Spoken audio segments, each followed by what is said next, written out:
Hi Dover in Year 4. We're going to continue reading Alice's Adventures in Wonderland, written by Lewis Carroll. While I'm reading, if you could note down any information that we get about the Queen. So the Queen is going to be quite a big character in this chapter. So some of the information will be clearly stated and you can lift it straight from the text, but some of the information you're going to have to gather different bits of information together and read between the lines, we might say. We want to use inference. So you need to gather different bits of detail and bring them together in your own opinion, okay, based on what you've read. So sometimes you're going to have to use inference to get some deeper understanding, and sometimes you'll just be able to lift out a description straight from the reading. Chapter 8. The Queen's Croquet-Ground. A large rose tree stood near the entrance of the garden. The roses growing on it were white, but there were 3 gardeners at it, busily painting them red. Alice thought this a very curious thing, and she went nearer to watch them. And just as she came up to them, she heard one of them say, "Look out now, 5! Don't go splashing paint over me like that." "I couldn't help it," said 5 in a sulky tone. "7 jogged my elbow." On which 7 looked up and said, "That's right, 5, always lay the blame on others." "You'd better not talk," said 5. "I heard the Queen say only yesterday you deserve to be beheaded." "What for?" said the one who had spoken first. "That's none of your business too," said 7. "Yes, it is his business," said 5, "and I'll tell him. It was for bringing the cook tulip roots instead of onions." 7 flung down his brush and had just begun. Well, of all the unjust things, when his eye chanced to fall upon Alice, as she stood watching them, and he chucked himself suddenly. The others looked round also, and all of them bowed low. "Would you tell me," said Alice, a little timidly, "why you were painting those roses?" 5 and 7 said nothing, but looked at 2. 2 began in a low voice. "Why, the fact is, you see, miss, this here ought to have been a red rose tree, and we put a white one in by mistake, and if the Queen was to find out, we should have all of our heads cut off, you know. So you see, miss, we're doing our best before she comes." At this moment 5, who had been anxiously looking across the garden, called out, "The Queen! The Queen!" and the 3 gardeners instantly threw themselves flat upon their faces. There was a sound of many footsteps, and Alice looked round, eager to see the Queen. First came 10 soldiers carrying clubs. These were all shaped like the 3 gardeners, oblong and flat, with their hands and feet at the corners. Next, the 10 courtiers. These were ornamented all over the diamonds, and walked 2 and 2 as the soldiers did. After these came the royal children. There were 10 of them, and the little dears came jumping merrily along hand in hand, in couples. They were all ornamented with hearts. Next came the guests, mostly kings and queens, and among them Alice recognised the White Rabbit. It was talking in a hurried, nervous manner, smiling at everything that was said, and went by without noticing her. Then followed the Knave of Hearts, carrying the king's crown in a crimson velvet cushion, and the last of all this grand procession came the King and Queen of Hearts. Alice was rather doubtful whether she ought not to lie down on her face like the 3 gardeners, but she could not remember ever having heard of such a rule at processions. And besides, what would be the use of a procession, she thought, if people had to lie down upon their faces so that they couldn't see it? So she stood still where she was and waited. When the procession came opposite to Alice, they all stopped and looked at her, and the Queen said severely, "Who is this?" She said it to the Knave of Hearts, who only bowed and smiled in reply. "Idiot," said the Queen, tossing her head impatiently, and turning to Alice, she went on, "What's your name, child?" "My name is Alice, so please, your Majesty," said Alice very politely, but she added to herself, "Why, they're only a pack of cards after all. I needn't be afraid of them." "And who are these?" said the Queen, pointing to the 3 gardeners who were lying round the rose tree. For you see, as they were lying on their faces, and the pattern on their backs was the same as the rest of the pack, she could not tell whether they were gardeners or soldiers or courtiers or 3 of her own children. "How should I know?" said Alice, surprised at her own courage. "It's no business of mine." The Queen turned crimson with fury, and after glaring at her for a moment like a wild beast, screamed, "Off with her head! Off!" "Nonsense," said Alice very loudly and decidedly, and the Queen was silent. The King laid his hand upon her arm and timidly said, "Consider, my dear, she is only a child." The Queen turned angrily away from him and said to the Knave, Turn them over. The knave did so, very carefully, with one foot. Get up, said the queen, in a shrill, loud voice. And the three gardeners instantly jumped up and began bowing to the king and queen, and royal children and everyone else. Leave off that, screamed the queen. You make me giddy. And then turning to the rose tree, she went on. What have you been doing here? May it please your majesty, said two in a very humble tone, going down on one knee as he spoke. We were trying. I see, said the queen, who had meanwhile been examining the roses. Off with their heads, and the procession moved on. Three of the soldiers remaining behind to execute the unfortunate gardeners, who ran to Alice for protection. You shan't be beheaded, said Alice, and she put them into a large flower pot that stood near.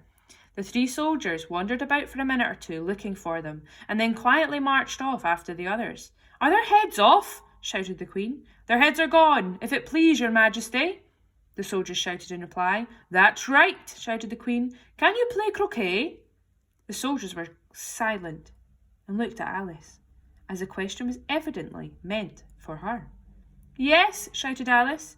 Come on then, roared the queen, and Alice joined the procession, wondering very much what would happen next. It's a very fine day, said a timid voice at her side. She was walking by the white rabbit, who was peeping anxiously into her face. Very, said Alice. Where's the Duchess? Hush, hush, said the rabbit in a low, hurried tone. He looked anxiously over his shoulder as he spoke, and then raised himself upon tiptoe, put his mouth close to her ear, and whispered, She's under sentence of execution. What for? Said Alice. Did you say, what a pity? The rabbit asked. No, I didn't, said Alice. I don't think it's at all a pity. I said, what for? She boxed the queen's ears, the rabbit began. Alice gave a little scream of laughter. Oh, hush, the rabbit whispered in a frightened tone. The queen will hear you. You see, she came rather late, and the queen said, Get to your places, shouted the queen in a voice of thunder, and people began running about in all directions, tumbling up against each other. However, they got settled down in a minute or two, and the game began. Alice thought she had never seen such a curious croquet ground in all her life. It was all ridges and furrows. The balls were live hedgehogs, the mallets live flamingos, and the soldiers had to double themselves up and to stand on their heads, hands and feet to make the arches. The chief difficulty Alice found at first was in managing her flamingo. She succeeded in getting its body tucked away comfortably enough under her arm, with its legs hanging down, but generally, just as she had got its neck nicely straightened out, and was going to give the hedgehog a blow with its head, it would twist itself round and look up at her face with such a puzzled expression that she could not help bursting out laughing. And when she had got its head down and was going to begin again, it was very provoking to find that hedgehog had unrolled itself. I was in the act of crawling away. Besides all this, there was generally a ridge or furrow in the way wherever she wanted to send the hedgehog to, and as the doubled-up soldiers were always getting up and walking off to other parts of the ground, Alice soon came to the conclusion that it was a very difficult game indeed. The players all played at once, without waiting for turns, quarrelling all the while, and fighting for the hedgehogs in a very short space of time. And Queen was in a furious passion and went stamping about and shouting, Off with his head, or off with her head, about once a minute. Alice began to feel very uneasy. To be sure, she had not as yet had any dispute with the Queen, but she knew that it might happen any minute. And then, thought she, what would become of me? They're dreadfully fond of beheading people here. The great wonder is that there's anyone left alive. She was looking about for some way to escape, and wondering whether she could get away with being seen, when she noticed a curious appearance in the air. It puzzled her at first, but after watching it a minute or two, she made it out to be a grin, and she said to herself, It's the Cheshire Cat. Now I shall have someone to talk to. How are you getting on? Said the cat, as soon as there was mouth enough for it to speak with. Alice waited till the eyes appeared and then nodded. It's no use speaking to it, she thought, till its ears have come, or at least one of them. In another minute the whole head appeared, and then Alice put down her flamingo and began an account of the game, feeling very glad she had someone to listen to her. The cat seemed to think that there was enough of it now in sight, and no more of it appeared. I don't think they play at all fairly, Alice began in rather a complaining tone, and they all quarrel so dreadfully one can't hear oneself speak. And they don't seem to have any rules in particular. At least, if there are, nobody attends to them. And you've no idea how confusing it is. All the things being alive, for instance. There's the arch I've got to go through next, walking about at the other end of the ground. And I should have croqueted the Queen's hedgehog just now, only it ran away when it saw mine coming. How do you like the Queen? Said the cat in a low voice. Not at all, said Alice. She's so extremely... Just then she noticed that the Queen was close behind her listening, so she went on. Likely to win, that it's hardly worthwhile finishing the game. The Queen smiled and passed on. Who are you talking to? Said the King, coming up to Alice and looking at the cat's head with great curiosity. It's a friend of mine, a Cheshire cat, said Alice. Allow me to introduce it. I don't like the look of it at all, said the King. However, it may kiss my hand if it likes. I'd rather not, the cat remarked. Don't be impertinent, said the King, and don't look at me like that. He got behind Alice as he spoke. A cat may look at a king, said Alice. I've read that in some book, but I don't remember where. Well, it must be removed, said the King very decidedly, and he called to the Queen, who was passing at the moment. My dear, I wish you would have this cat removed. The Queen had only one way of settling all difficulties, great or small. Off with his head, she said, without even looking round. I'll fetch the executioner myself, said the King eagerly, and he hurried off. Alice thought she might as well go back and see how the game was going on, as she heard the Queen's voice in the distance, screaming with passion.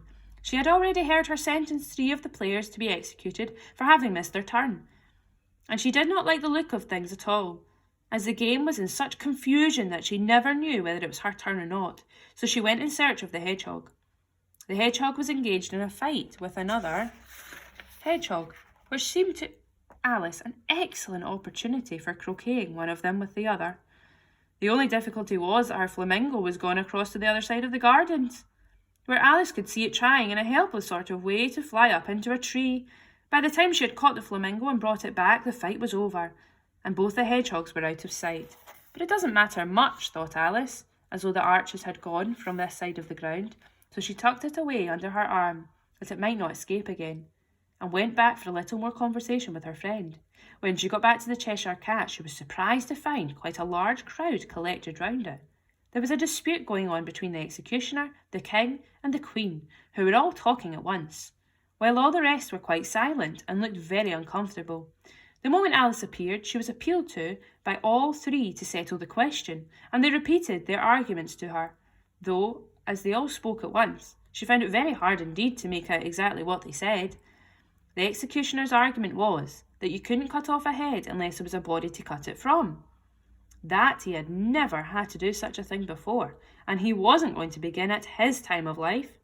The King's argument was that anything that had a head could be beheaded, and that you weren't to talk nonsense. The Queen's argument was that if something wasn't done about it in less than no time, she'd have everybody executed all round. It was this last remark that had made the whole party look so grave and anxious. Alice could think of nothing else to say but, "It belongs to the Duchess. You'd better ask her about it." "She's in prison," the Queen said to the executioner. "Fetch her here." And the executioner went off like an arrow. The cat's head began fading away the moment he was gone, and by the time he had come back to the Duchess, he had entirely disappeared, so the King and the executioner ran wildly up and down looking for it, while the rest of the party went back to the game. So while I was reading, you should have made some notes on the Queen, thinking about what kind of character she was. Now I want you to go a bit deeper. Think about how she might look. Think about her characteristics. Think about how her face might sit due to how she feels, how she portrays herself. I want you to have a go at drawing the Queen. Once you've drawn the Queen, your next job is to think about how she might move, how she might hold her body, depending on what kind of person you think she is. Have a go at acting out her characteristics and how you think she might move her body, hold her face, hold her posture. How do you think she's going to drink her tea? How do you think she walks around? How do you think she might greet different people? How do you think she might sleep? How do you think she might eat? Things like this. Once you've drawn the Queen, based on the character that you have built with your notes, I want you to have a go at acting out the Queen, acting out her character. Think about how you're going to hold your body to do so.